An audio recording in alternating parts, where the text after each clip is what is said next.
అందుకే పేరు చెప్పట్లేగా, మళ్ళీ వాళ్ళు పెద్దవాళ్ళు చేయించా పేరు లేని పేరు చెప్పట్లేదు.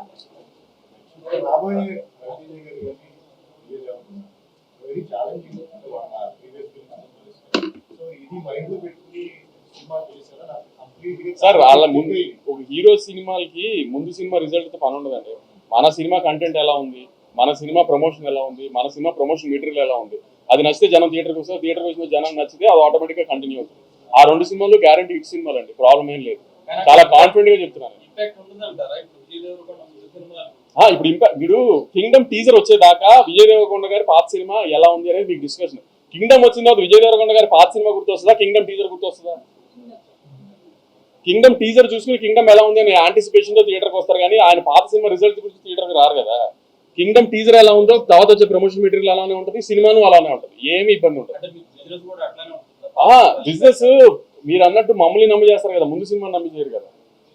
నాకు ఒక సెట్ ఆఫ్ డిస్ట్రిబ్యూటర్స్ ఉంటారు, నన్ను నమ్మి చేసే వాళ్ళు ఉంటారు, కానీ మమ్మల్ని ఇప్పుడు మా బ్యానర్ని నమ్మి చేసే వాళ్ళు ఉంటారు, కానీ ముందు సినిమా రిజల్ట్తో మాకు సంబంధం లేదు కదా. సో దానికి ఎప్పుడు ఆ రిజల్ట్ డిస్టర్బెన్స్ ఉండదండి. కొంచెం మార్కెట్ ఉంది కదా అంటారు తప్పితే ఆ డిస్కషన్ ఉండదండి ఇప్పుడు.